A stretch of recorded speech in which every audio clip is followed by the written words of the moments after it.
안녕하세요. 책 읽는 문학관 여운입니다. 제게는 4살 터울 남동생이 있는데요. 지금은 함께 나이 들어가는 친구 같은 동생이지만 어렸을 적엔 꽤 나이 차이를 느끼면서 자랐던 것 같습니다. 제가 대학생이 될 무렵 아직 중학생이었던 동생이었고 또 항상 나보다 많이 어린 동생이라고 생각했는데 그래서인지 저는 동생을 항상 보호하고 돌봐야 한다고 생각했던 것 같아요. 친구한테 맞고라도 오면 그 친구한테 가서 한마디 쏘아라도 붙이고 오고, 더 어렸을 때는 이제 갓 초등학교 입학한 동생 교실 창문에 달라붙어 동생이 잘 있나 살펴보기도 하고, 그런 것들이 꽤 커서까지 이어져 대학 자기소개서도 거의 제가 쓰다시피 도와주고, 군대 갈 때 깔창도 사서 오려 넣어주고 편지도 끊이지 않게 써서 보내주고 그렇게 아끼고 돌봐줬던 그런 동생입니다. 워낙 각별하게 사랑해서 어린 나이에도 동생을 위해서는 내가 대신 죽을 수도 있다고 생각했었던 기억이 납니다. 누나의 유난한 사랑이지요. 이제 어엿한 사회인이자 두 아이의 아빠로 어느새 넉넉한 뱃살의 인격을 자랑하는 중년이 되어가고 있는데요. 그래도 제가 기억하는 동생은 어린 시절 누나 꽁무니를 졸졸 따라다녔던 귀여운 어린아이의 모습입니다. 여러분에게도 이렇게 지켜주고 싶고 아끼는 대상이 있으실까요? 나의 보호 본능이랄까 모성 본능을 유난히 자극하는 그런. 제게는 그것이 어린 남동생이었지 않나 싶은데요. 오늘 작품의 주인공에게는 그것이 남편인가 보네요. 꼬마 신랑과 색시의 이야기입니다. 처음에는 흐뭇하게 읽다가 끝내 먹먹해지는 그런 드라마가 있는 작품입니다. 오누이 같은 두 사람의 깊은 사랑 이야기, 두 순정. 여운의 목소리로 만나보시죠. 구독과 좋아요, 알림 설정으로 함께 해주세요.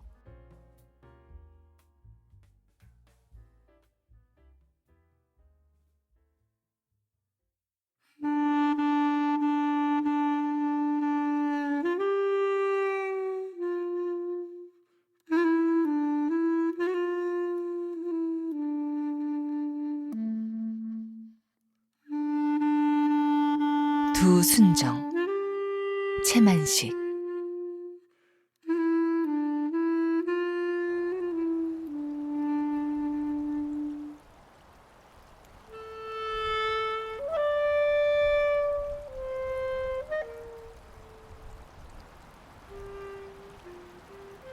산중이라 그렇기도 하겠지만 절간의 밤은 초저녁이 벌써 삼경인 듯 깊다. 윗목 한편 구석으로 꼬부리고 누워 자는 상좌의 조용하고 사이 고른 숨소리가 마침 더 밤의 조촐함을 돕는다. 바깥은 산비탈의 참나무 숲.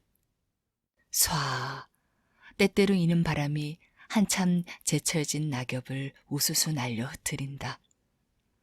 바람이 지나가고 나면 이어 어디선지 모르게 싸늘한 찬 기운이 방 안으로 스며들어 등잔에 들기름 불을 위태로이 흔들어 놓는다. 가느다란 등잔불이 흔들릴 때마다 아랫목 벽에는 노장의 검은 그림자가 커다랗게 얼씬거린다. 이야기는 시초만 내다가 말고서 합장을 하고 눈을 감고 앉아있는 노장은 언제까지고 움직일 줄을 모른다. 머리는 곱게 밀어 맨살같이 연하다. 수굿이 숙인 그 머릿길 없는 머리와 이마 위로는 무엇인지 모를 슬픔이 흐르는 듯 드리워 있다. 하얗게 샌 눈썹이 갖다 붙인 것 같다. 길기도 길어 한치는 넉넉대는 성부르다. 은실을 심은 듯 고운 수염이 그리 더북하지 않아서 더욱 해맑다. 얼굴은 가는 주름살이 골고루 덮이고 티끌 하나 없이 몹시도 청아하다. 그 청아한 품이 지나치게 잘 그린 그림같이 방금 숨을 쉬는 산 사람의 얼굴인가 싶질 않다. 그렇거니 하고 보노라면 어쩌면 숨도 하마 쉬지 않느니라 싶어진다. 숙인 이마, 감은 눈, 합장한 손, 모두 저 오랜 옛적부터 이렇게 그리고 앞으로 영겁까지 이렇게 이마를 숙이고 눈을 감고 손을 합장하고 앉았을 한 폭의 슬픈 그림이 아니던가 하는 환각을 일으키듯 정적이 한동안이 계속되고 있다. 나는 혼자 어떤 내력 모를 비극의 전설을 눈으로 보는 것 같은 이 노승에 그렇듯 비애가 흐르는 정적의 풍모에만 온갖 정신이 쏠려 그가 꺼내다가만 이야기의 끝을 기다리기도 잊어버렸다. 얼마를 그러고 있었는지 모른다. 이윽고 노장의 입술이 가느다랗게 움직이면서 소리도 들릴락 말락. 나무아미타불 관세음보살. 마른 연불이나 음성은 탄식하듯 하염없다. 어서 주무실걸. 노장은 합장했던 손을 내리고 조용히 눈을 뜨다가 나를 보고 혼잣말하듯 중얼거린다. 주인된 인사상이겠지. 눈초리와 입가로 미소가 드러난다. 네, 아직 졸리지도 않고, 그리고 나는 아닌 변명을 하면서 아주 웃는 걸로 무료함을 껐다. 또 하시던 이야기도 마저 듣고 싶어서. 그만 얘기가 무엇 그리 드름직한 게 있다고. 아니, 재미있습니다. 어디 그 마음을 마저 좀.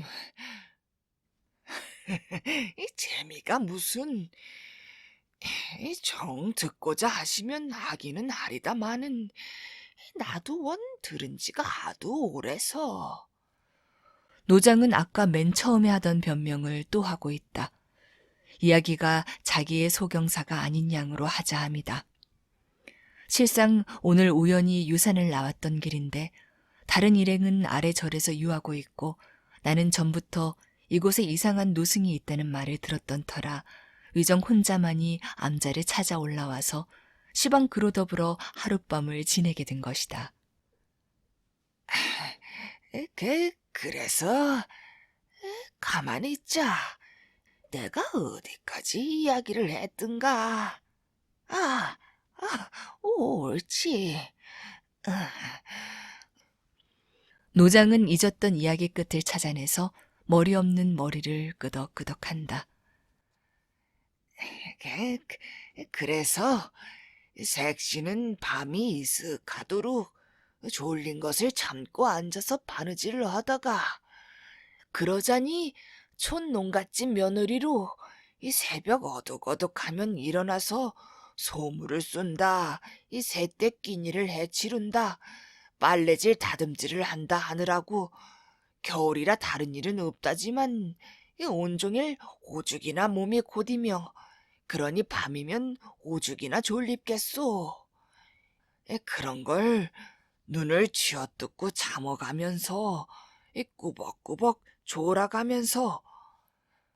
이렇게 이야기를 하고 앉았는 노장은 눈앞에 그 이야기에 환영을 보는 듯 고개를 들어 우두커니 한눈을 팔면서 하는 말소리는 꿈같이 고요하다. 이어서 이야기는 다음같이 풀려나간다.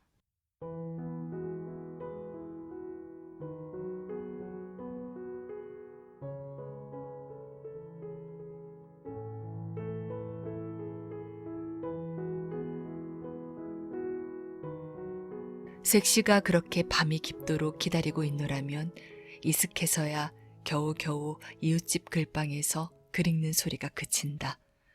색시는 얼른 방문 소리, 기침 소리를 연달아 내면서 살인문께로 나간다.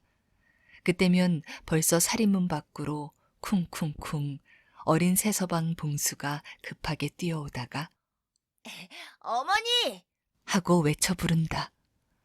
언제고 이렇게 부르는 것이지만 실상 모친이나 부친을 찾는 것이 아니요. 거기에 쟤네 색시가 기다리고 있는 줄 알면서 부를 수 없는 색시 대신 어머니라고 부르던 것이다. 부르는 소리에 대답하듯 색시가 기침을 하면서 지친 살인문을 열라치면 봉수는 반갑다고 한 걸음에 뛰어들어 색시 앞에 가 우뚝. 어둠 속에서도 배색이 웃는다. 색시도 웃는다. 색시가 살인문을 잠글 동안 봉수는 기다리고 섰다가 둘이 같이서 앞서거니 뒤서거니 쟤네들 방으로 들어온다. 이렇게 비둘기 한 자웅처럼 쌍지어 노는 색시와 새서방이라고는 하지만 색시는 21살, 새서방은 12살. 그러니 모자간이라면 좀 무엇하겠고 그저 힘든 누이와 어린 오랍동생 같은 사이다.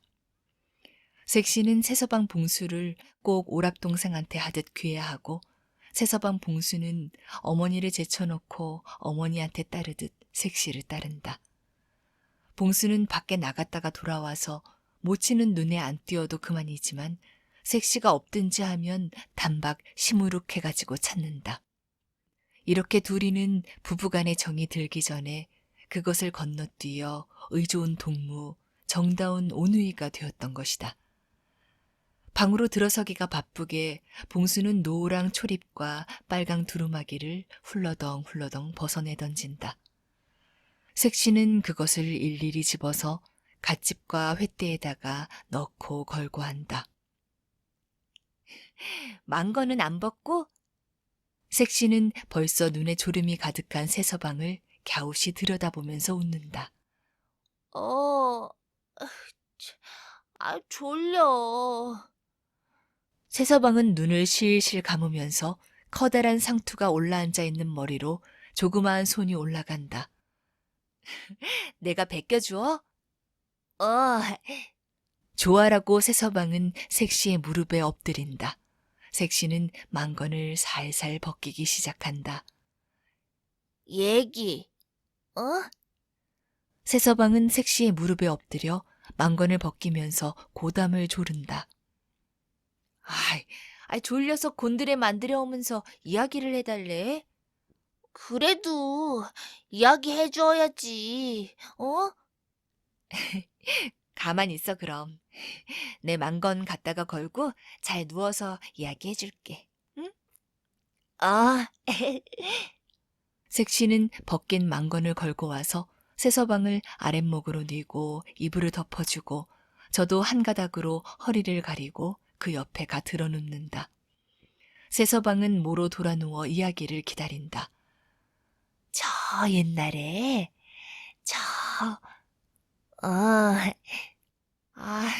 하도 했어서 인전 할 이야기가 있어야지. 어떡하나? 호랑이 이야기. 호랑이 얘기는 100번도 더 한걸. 그래도. 가만히 있어. 그럼 내 호랭이 이야기는 아니라도 재미있는 이야기 하나 할게. 응? 저 옛날에 쬐꼬만한 새서방하고 커다란 색시하고. 싫다. 새서방은 저를 빗대놓고 무슨 이야기를 지어서 하려는 줄 알고 지레 방색을 한다. 조그만한 새서방이라면 왜 그렇게 질색을 얻고? 가만히 있어. 요게 뭐야? 새서방은 색시가 웃는 볼로 온폭하니 패는 보조개를 손가락으로 꼭 누른다. 오늘 밤 처음 본 것은 아니지만 오늘 밤에야말로 그것이 퍽 좋아 보였던 것이다. 인전 그만 불 끄고 자. 응? 얘기는? 내일 저녁에 해줄게. 시방. 어쩌나. 그럼 저 옛날에 색시는 아무거나 되는 대로 둘러대서 호랑이 이야기를 한다. 새서방은 동화를 들으면서 미처 다 듣지도 않고 스르르 잠이 든다. 색시는 이불을 여며주고 다독거려주고 하면서 무심코 새서방이 자는 얼굴을 들여다본다. 눈에 익은 나무 같아 앉아라는 성불로도 이태지간에 퍽 자라기는 자란 셈이다. 키도 자랐거니와 햄도 들고. 재작년 석 달에 시집을 왔으니까 꼬박 이태다. 그때는 새서방 나이 10살. 정말로 애기여서 밤이면 자다가 엄마를 부르고 울기도 가끔 했고 언젠가는 오줌도 쌌었다. 조금만 제 비위를 맞추어 주지 않으면 울고 안방으로 달려가서 일러 바치고 그 끝에는 의뢰건 시어머니한테 걱정을 듣게 하고 그러던 것이 시방은 따르는 것도 따르는 것이거니와 도리어 쟤네 어머니를 가지고 색시한테 이르게끔 되었으니 그만해도 철이 났다고 할는지.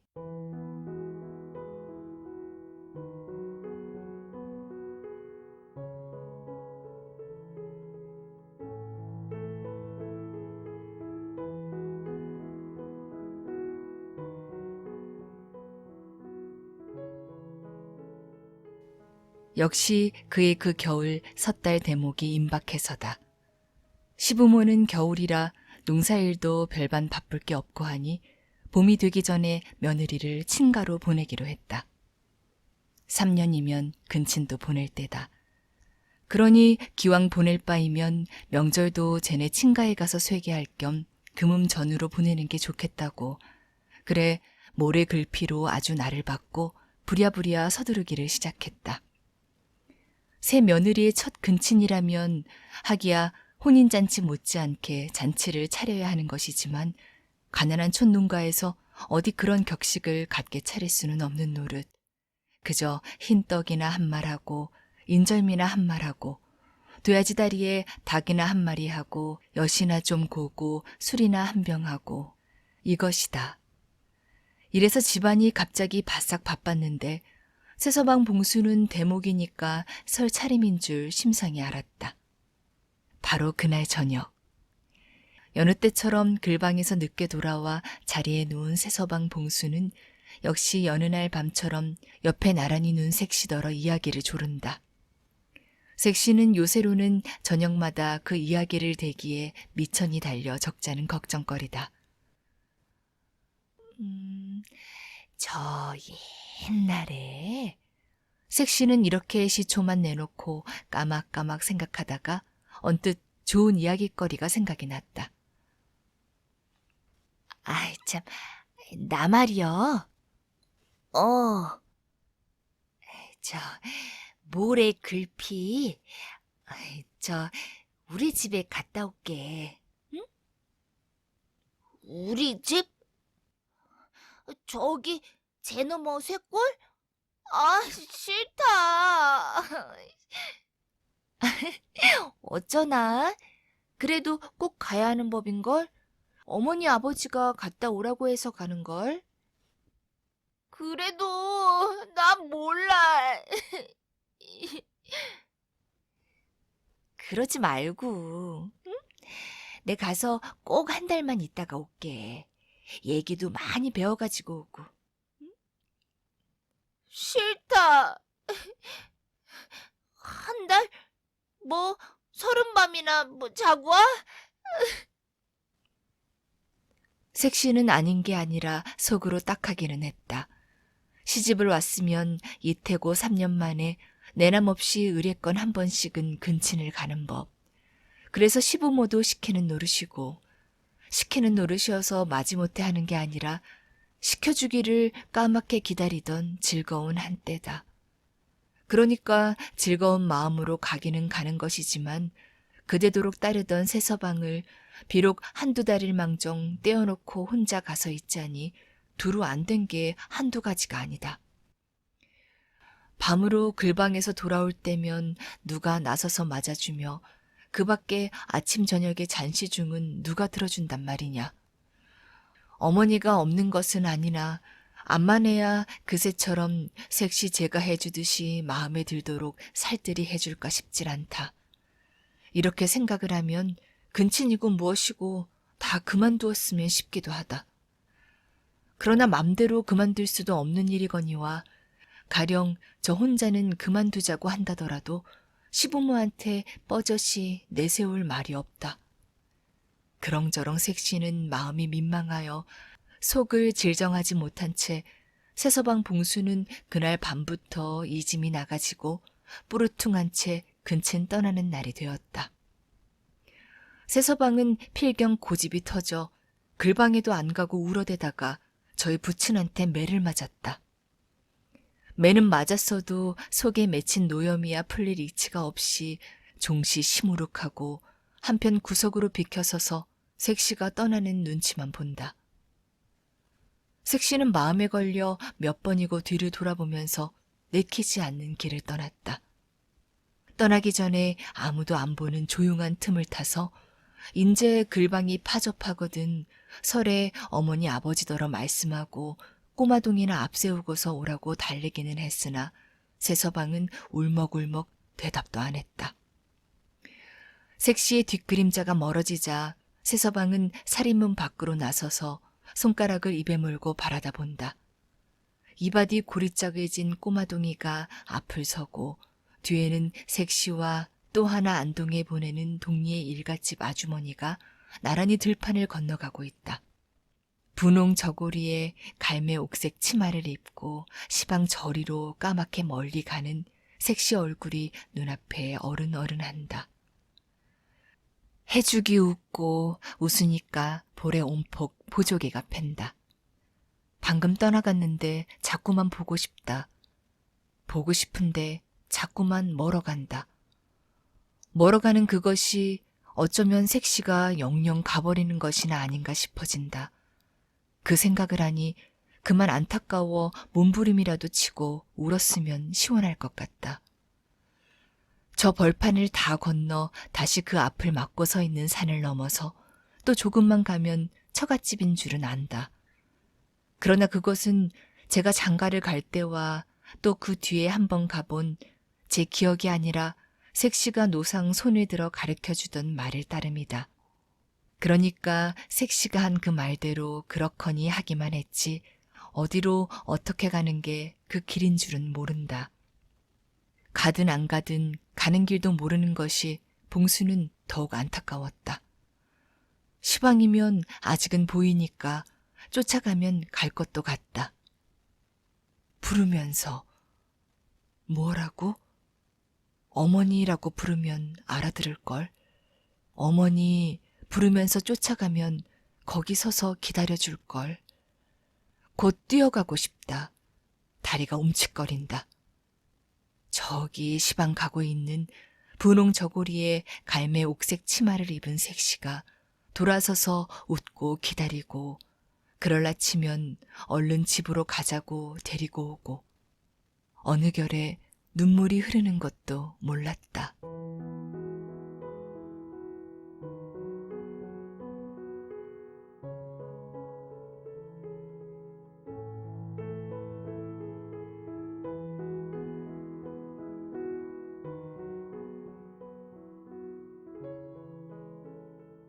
사흘 뒤에 봉수의 부모는 할 수 없이 봉수를 아내가 가서 있는 처가로 보내기로 했다. 울고 이짐을 부리고 할 때에는 매질을 해서 다스렸지만 그저 시무룩하니 풀이 죽어가지고 있는 것은 애처로워 볼 수가 없다. 그러나마 자식이라고는 그것 하나밖에 없는 외아들. 외아들이기 때문에 농투성이의 터수에 그래도 장차 생일이야 해먹을 값에 제 생명 석자나마 알아보고 쓰고 하라고 글방에도 보내어 통감권이라도 읽히던 것이고 그러나 그렇기 때문에 글방이 내일 모레면 파접이 될 것도 상관 않고 하루 이틀 덜 다닌다고 무슨 그리 유별난 공부를 해서 미칠 게 있을까 보냐고 생각난 길에 그날로 보내기로 한 것이다. 봉수는 처가가 무엇인지는 몰라도 색시한테를 가라는 말만 듣고도 기운이 나서 날뛰었다. 사실 그는 색시가 없고 나니 아무 재미도 없고 모두 불편하기만 했다. 밤에 글방에서 돌아오면서 2번, 3번 어머니를 불러야만 겨우 대답하고 그건 아마 살인 문께까지 나온 것도 아니오. 겨우 방에서 그런다. 이래저래 짜증이 나서 소리소리 어머니를 쳐부르면 아버지가 저놈은 다 자란 놈이 장가를 가서 남 같으면 아이를 낳을 놈이 생얼뚱 애기로 응성만 한다고 나무라물한다. 마지못해 어머니 옆으로 가야 옷도 받아서 걸어주지 않고 이야기는 물론 해주지도 않는다. 자다가 요강을 찾아야 얼른 대주지도 않는다. 그래서 자다가 깼을 때에는 옆에 색시가 없는 것이 한결 더 섭섭하고 방금 울고 싶다. 잠도 재미있게 자지질 않고 밥도 먹히지 않는다. 그리고서 자꾸만 색시가 옆에 있으면 하는 그 생각만 난다. 사흘낮 사흘밤을 이렇게 풀 죽어 지내다가 인제는 어쩌면 영영 색시를 만나지 못하는 것이 아닌가 하는 낭만까지 하던 끝에 갑자기 처가애를 가라는 말이 나오니 신이 나지 않을 수가 없던 것이다. 하기야 기왕이면 색시가 집으로 오니만은 못했다. 그래서 속으로 가거든 단박에 색시를 데리고 같이 집으로 오려니 하는 엉뚱한 꾀를 내었다. 색시가 설빔으로 해서 농 속에 채곡채곡 넣어둔 새 옷을 갈아입었다.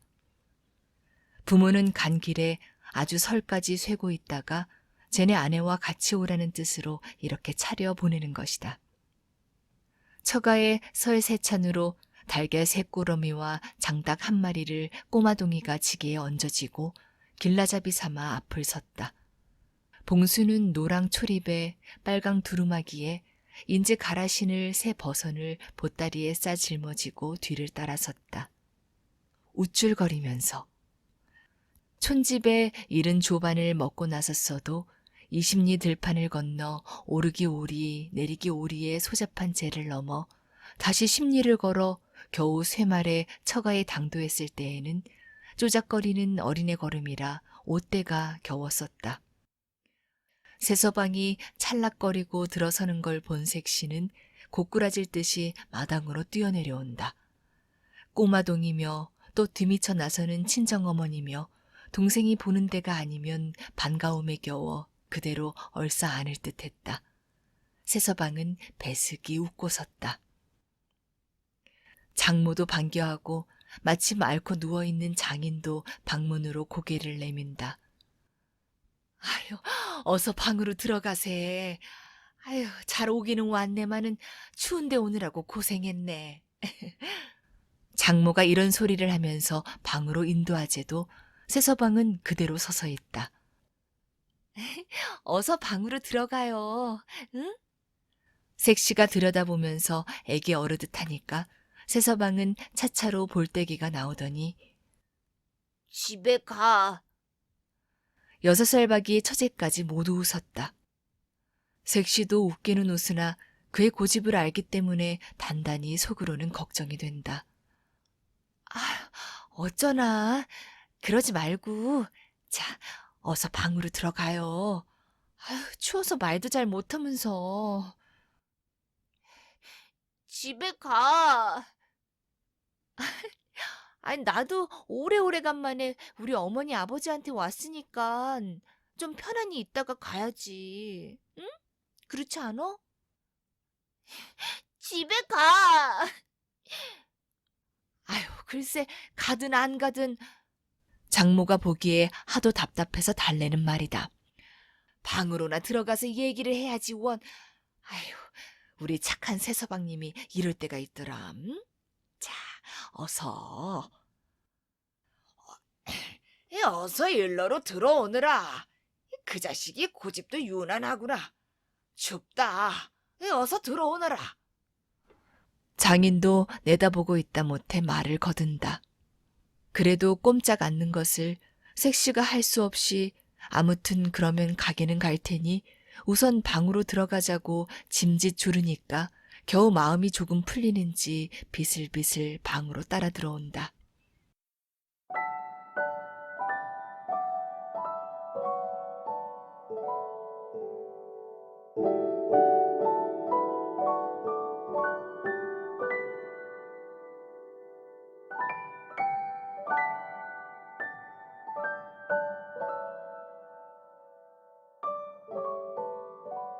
이튿날 옷대가 훨씬 겨웁고 거진 세 때나 됨직해서 색시는 새서방을 앞세우고 친정집을 나섰다. 도무지 장인이고 장모고 색시고 천하 없어도 그의 고집을 당해낼 수가 없었다. 어제 당도하던 길로 그렇게 고집을 부리면서 점심을 주어야 먹지도 않고 저녁도 안 먹고 엉파듯이 앉아 조르기만 했었다. 졸리다가 못해 되는 대로. 그러나 오늘은 날이 기왕 저물었으니 내일 아침에 일찍 가자고 졸랐다. 그 말에 또 한 번 솔깃해서 저녁밥을 먹는 신용 그 밤을 지냈다. 날이 훤히 밝자 일어나 앉아서 가자고 졸라댄다. 조반도 안 먹고 점심때나 되니까는 필경 울음을 내놓는다. 인제는 아무렇게도 도리는 없고 다만 한 가지, 색시가 갇혀서 시집으로 오는 것뿐이다. 삼액이 이렇게 다급했던 것이다. 색시는 참말 딱했다. 새서방이 이쯤 따르고 하는 걸 여겨 가령 근친을 와서 오래 편안히 있지 못하고 닷새 만에 도로 가는 것이야 글로 메꿀 수도 없는 것은 아니다. 실상 말이지 근친이라고 왔대야 생각하더니 보다는 그다지 즐거움도 모르겠고 흡사히 남의 집에 온 것 같아 하루 바삐 시집으로 돌아가고 싶은 생각이 오던 그 이튿날부터 나지 않은 것도 아니었었다. 더욱이 저를 잃어버리고 풀 죽어 있을 새서방의 양자가 눈에 앞만 밟히어 밤으로도 편안한 잠을 이룰 수도 없었다. 하니 어떻게 생각하면 무지금코 일찌감치 돌아가는 것이 일변 좋지 않은 것도 아니다. 그러나 시집에 대한 인사를 못 차려서 일이 아니다. 명색 근친이라고 왔던 길이니 시부모의 버선 한 켤레 주머니 염낭 하나씩이라도 해가지고 돌아가야 할 것이고 다만 인절미 한 고리짝이라도 지워가지고 갔어야 할 것이다. 그런데 이처럼 맨손이다. 민망하여 어떻게 얼굴을 들고 시부모를 보랴 싶다. 겨우 술 한 병에 마침 동리 사람이 꽝사냥을 해둔 게 있어서 그놈 한 자웅을 구해가지고 나서는 수밖에 없었다. 꽝은 새서방이 보따리에 꾸려 짊어지고 술은 색시가 손에 들었다. 부치는 앓고 누워 기동을 못하고 그렇다고 누구 마음 맞게 배웅해줄 사람도 없어 모친이 겨우 오리가량 따라 나와 주었다. 이럴 줄 알았으면 어저께 데리고 온 꼬마동이라도 잡아두었을 것을 하고 후회도 했으나 역시 후회될 따름이다.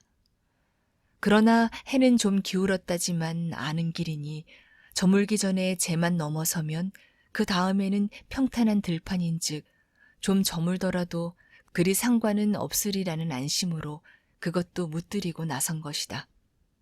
아침부터 잔뜩 흐렸던 하늘에서는 금시로 눈이 쏟아질 것 같다. 바람이 또한 여간만 차고 거세게 불지를 않는다. 오리 바탕이나 발에주러 따라 나왔던 모친이 딸이 근친이라고 왔다가 느닷없이 이렇게 쫓겨가고 있는 양이 새삼스럽게 어이가 없어 뻔히 보고 섰을 무렵부터 눈발이 하나씩 둘씩 폴폴 날리기 시작했다. 바람도 차차로 더 거칠어 걸음 걷는 앞으로 채어든다. 그러던 것이 필경 제 밑에까지 당도했을 때에는 이미 사나운 눈보라로 변하고 말았다. 바람은 사정없이 앞을 채이는데 눈발이 미친 듯 휘날리어 걸음도 걸을 수가 없거니와 가는 길이 어떻게 되었는지 분간할 수가 없다. 색시는 겁이 덜컥 나고 어쩐지 마음이 내키질 않았다. 새서방은 보니 입술이 새파랗게 얼어가지고 달래달래 떤다. 어떻게도 애처로운지 차마 볼 수가 없다. 그럴수록 자꾸만 더 뒤가 돌아밴다. 시방이면 한 16일밖에 오지 않았으니 친정집으로 돌아가도 그리 어려울 것은 없을 듯 싶다. 그래 새서방더러 그렇게 했다가 내일 날이 들거든 오자고 달래니까 그건 죽어라고 도리질을 한다. 색시는 할 수 없이 새서방이 짊어진 보따리를 벗겨 제가 한편 어깨에 걸치고 한 손으로 새서방의 손을 잡아 이끌면서 제를 오르기 시작했다. 비탈은 험한데 길이래야 겨우 발이나 부침직한 소로다. 그 위에다가 눈이 벌써 허옇게 덮였으니 어느 것이 길이고 아닌지 알아보기가 어렵다. 우한 중에 바람이 앞을 채이고 자욱한 눈발이 시야를 가로막으니 짐작 삼아 더듬고 간다는 것도 대중을 할 수가 없다.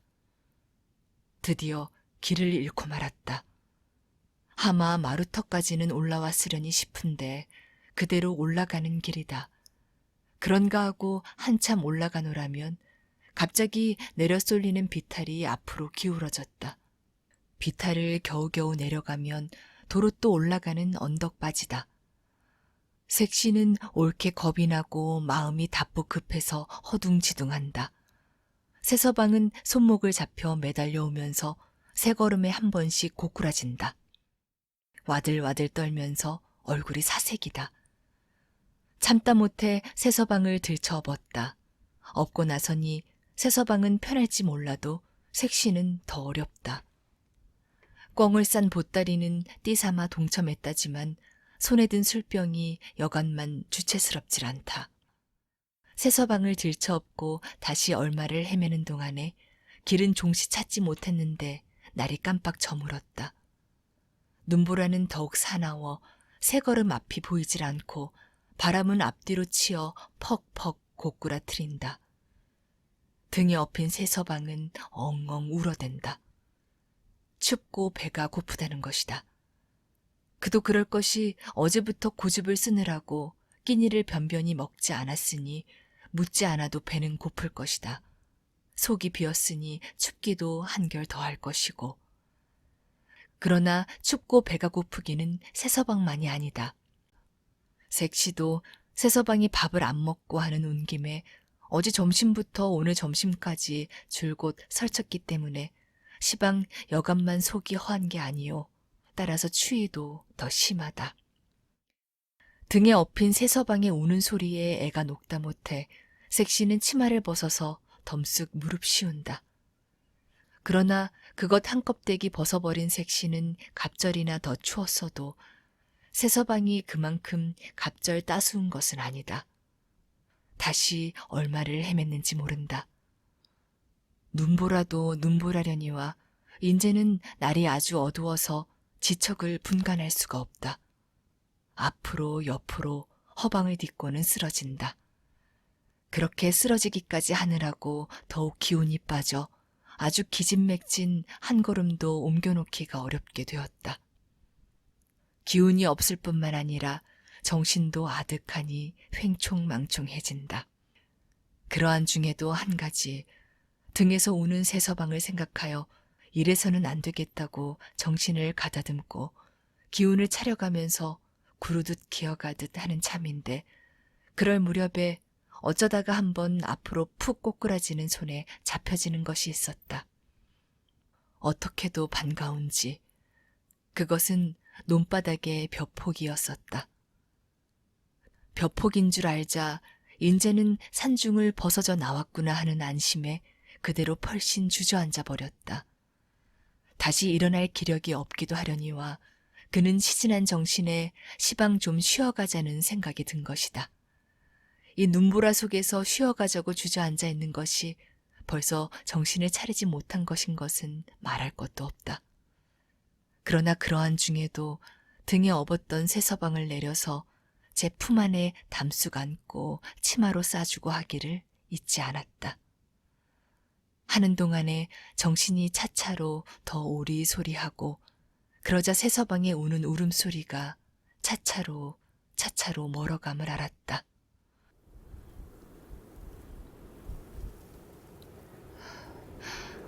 혼자 먼저 가나보다. 그렇다면 다행이지. 여기까지 생각하다가 깜빡 정신을 놓아버렸다. 새서방은 그대로 울고 있고.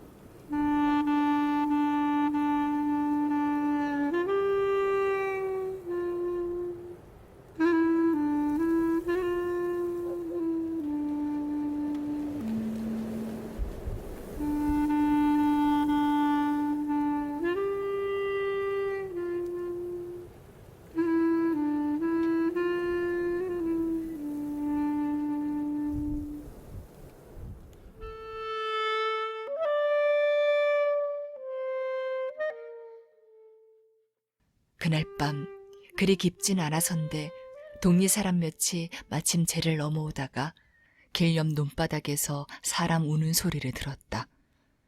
그들은 처음 귀신 우는 소린 줄 알고 모두 머리끝이 쭈뼛했으나 일행이 여럿이기 때문에 대체 그놈의 귀신이 어떻게 생긴 것인지 좀 본다고 쫓아와서 횃불을 비추어 보니 봉순의 내외였었다.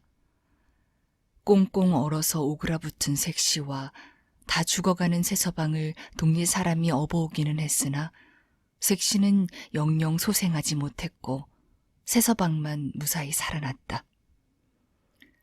봉수는 죽은 색시를 잊지 못했다. 언제고 분홍 저고리에 갈매 옥색 치마를 입고 해죽 웃는 얼굴에 이쁜 보조개가 온폭하니 패는 색시가 눈에 밟혔다.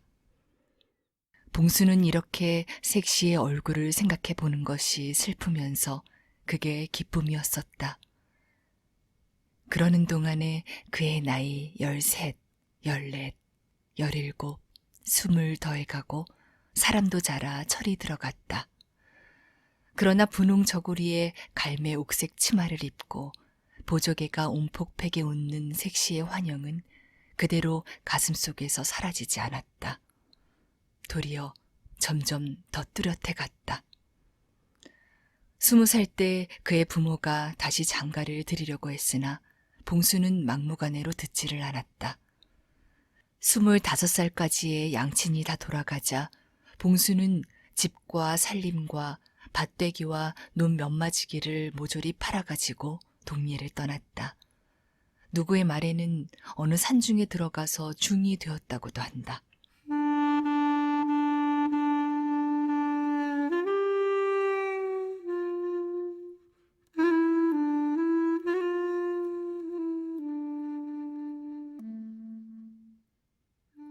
누구의 말에는 이 산중에 들어가서 중이 되었다고 한답디다.